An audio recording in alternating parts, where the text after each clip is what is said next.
السلام علیکم ناظرین ہیلتھ ٹپس ہوم میں خوش آمدید۔ دوران حمل درجہ ذیل ٹیسٹ ہر ماہ کروانا ضروری ہے۔ Blood pressure, ultrasound, CBC، OGTT، CUE،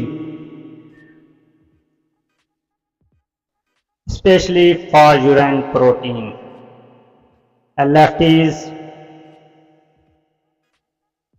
RPM،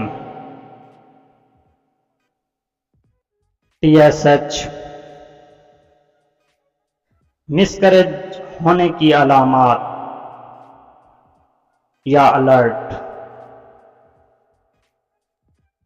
جیسے پیریڈز کے ایام میں درد ہوتا ہے، ایسے ہی حاملہ ماں کو کمر یا پیٹ کے نچلے حصے میں درد ہو سکتا ہے۔ زیادہ یا کم بلیڈنگ بھی ہو سکتی ہے، خون کے لوتھڑے بھی نکل سکتے ہیں، وائجینا سے ہلکے گلابی رنگ کا ڈسچارج بھی ہو سکتا ہے، تھکن، کمزوری یا ہلکا بخار بھی رہ سکتا ہے۔ اس کے علاوہ حمل کے شروع میں جی گھبرانا، الٹی آنا یا چھاتی میں بھاری پن جو پہلے زیادہ تھا یا سب کم بھی ہو سکتا ہے، کیونکہ ماں بچہ کے پیٹ میں نہیں بڑھ رہا ہوتا۔ اگر شروع میں پیٹ میں درد رہے اور ہلکی بلیڈنگ ہو تو فوری طبی امداد، انجیکشن اور ادویات کے استعمال سے مسکریج سے بچا جا سکتا ہے۔ اگر بچہ دانی حمل کے شروع ایام میں ہی کھلنے لگ گئی ہے تو خون کے لوتھڑے آنا شروع ہو گئے ہوں تو ایسی پریگنسی کے مسکریج کے امکانات زیادہ ہوتے ہیں، جیسے میڈیسن یا کسی بھی طرح سے کنٹرول نہیں کیا جا سکتا۔ ایسی صورت میں فوری ڈاکٹر سے رجوع کیا جائے تاکہ اچھی طرح سے حاملہ ماں کے پیٹ کی صفائی کی جا سکے۔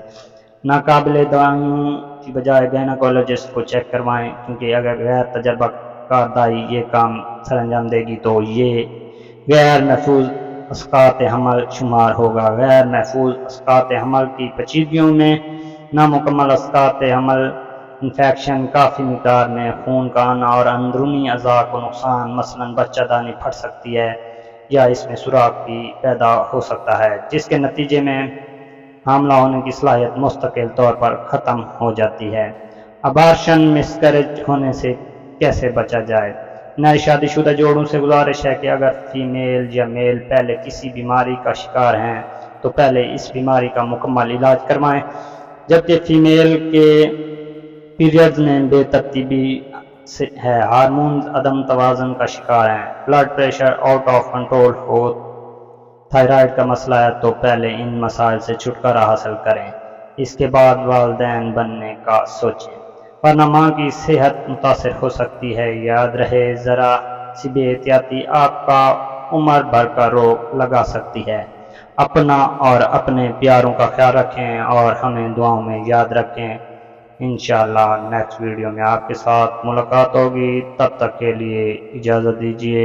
اللہ حافظ۔